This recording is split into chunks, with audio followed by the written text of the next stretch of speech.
کیا آپ جانتے ہیں کہ ایک ایسا ملک بھی ہے جو مکمل طور پر کسی اور ملک کے اندر موجود ہے؟ اور یہ کون سا ملک ہے؟ آئیے اس ویڈیو میں جاننے کی کوشش کرتے ہیں۔ جی ہاں، یہ ہے لسوتھو، جو جنوبی افریقہ کے درمیان ایک الگ اور خود مختار ریاست ہے۔ لیسوتھو کا علاقہ ہزاروں سال پہلے سین اور کوسان قبائل کا مسکن تھا۔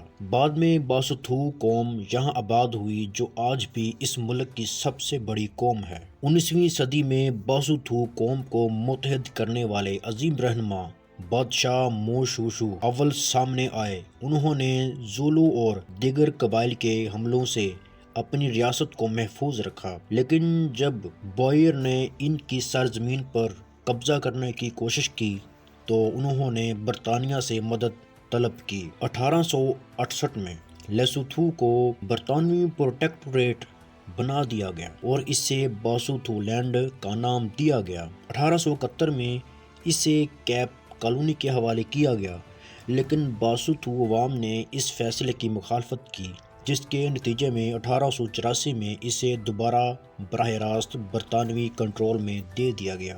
20ویں صدی میں آزادی کی تحریکیں زور پکڑنے لگیں اور 4 اکتوبر 1966 کو لیسوتھو نے برطانیہ سے مکمل آزادی حاصل کر لی۔ ملک کے پہلے وزیر اعظم لیبوا جوناتھن بنے۔ آزادی کے بعد لیسوتھو میں سیاسی عدم استحکام، بادشاہت اور جمہوریت کے درمیان کشمکش دیکھی گئی۔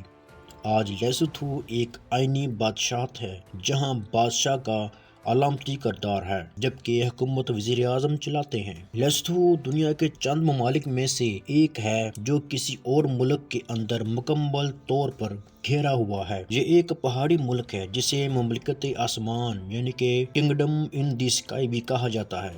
یہاں برف باری بھی ہوتی ہے، جو افریقہ کے دیگر حصوں کے مقابلے میں ایک انوکھی بات ہے۔ لیسوتھو کی معیشت کے بارے میں بات کریں تو وہاں زراعت، مکئی، گندم اور مویشی پالنا عام ہے۔ ہیرے کی کان کنی اہم صنعت ہے۔ بہت سے لیسوتھو کے شہری جنوبی افریقہ میں کام کرتے ہیں۔ برآمدات میں ہیرے، ٹیکسٹائل، مویشی پانی اور زرعی مصنوعات شامل ہیں۔ لیسوتھو کی قومی زبان سیشوتھو ہے، جبکہ انگریزی سرکاری زبان کے طور پر استعمال ہوتی ہے۔ لیسوتھو کے لوگ اکثر موکھرو تلو ٹوپی اور گرم کمبل پہنتے ہیں۔ مالوتی پہاڑ برف سے ڈھکے پہاڑ جو قدرتی خوبصورتی سے بھرپور ہیں۔ تھابانا نتلین یانا جنوبی افریقہ کا سب سے بلند پہاڑ بھی ہے۔ لیسوتھو دنیا کا وہ واحد ملک ہے جس کا پورا علاقہ 1400 میٹر سے زیادہ بلندی پر ہے۔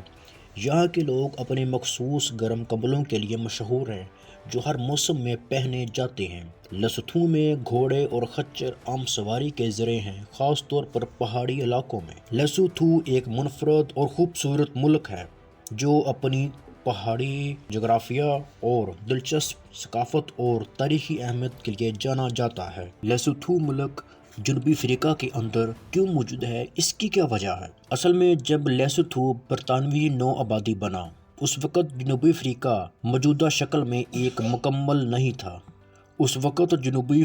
موجودہ شکل میں ایک ملک نہیں تھا۔ آئیے اس کے پس منظر کو سمجھنے کی کوشش کرتے ہیں۔ 19ویں صدی میں جنوبی افریقہ کی صورتحال کیا تھی؟ اس وقت جنوبی افریقہ میں کئی آزاد ریاستیں اور نو آبادیات موجود تھیں، جیسے کہ برطانوی کنٹرول میں کیپ کالونی، نٹال، ڈچ آباد کاروں، بوائز۔ ان مختلف ریاستوں کے بیچ طاقت کا توازن غیر مستحکم تھا اور اکثر جنگیں ہوتی رہتی تھیں۔ 1800 کی دہائی میں بادشاہ موشوشو بوئرز کی طرف سے خطرہ لاحق تھا، کیونکہ وہ باسوتھو کی زمین پر قبضہ کرنا چاہتے تھے۔ اپنی قوم کو محفوظ رکھنے کے لیے موشوشو نے 1868 میں برطانیہ سے مدد مانگی اور برطانیہ لیسوتھو کو اپنی نو آبادی بنا دیا۔ 1881 میں اسے کیپ کالونی کے تحت کر دیا گیا، لیکن مقامی لوگوں کی مخالفت کے بعد 1884 میں لیسوتھو کو دوبارہ براہ راست برطانوی کنٹرول میں دے دیا گیا۔ جنوبی افریقہ کی تشکیل اور لیسوتھو کا الگ رہنا۔ 1910 میں برطانیہ نے جنوبی افریقہ کی مختلف کالونیوں کو جوڑ کر یونین آف ساؤتھ افریقہ بنا دیا۔ برطانیہ نے لیسوتھو، بتسوانا کو جنوبی افریقہ میں شامل کرنے کا سوچا، لیکن لیسوتھو کی عوام نے اس کی سخت مخالفت کی۔ اس لیے لیسوتھو برطانیہ کے کنٹرول میں رہا اور بالآخر 1966 کو ایک آزاد ملک بن گیا۔ لیسوتھو اس لیے جنوبی افریقہ کے اندر ایک الگ ملک کے طور پر موجود ہے کیونکہ یہ 19ویں صدی میں برطانیہ کے زیر تحفظ میں آیا اور بعد میں جنوبی افریقہ میں شامل ہونے سے انکار کر دیا۔ یہی وجہ ہے کہ آج بھی یہ ایک مکمل طور پر جنوبی افریقہ کے اندر گھرا ہوا ملک ہے، لیکن اپنی الگ و خود مختاری برقرار رکھے ہوئے ہے۔ ویڈیو کیسی لگی؟ ہماری ویڈیو کو لائک اور چینل کو سبسکرائب لازمی کریں۔ ویڈیو دیکھنے کا بہت بہت شکریہ۔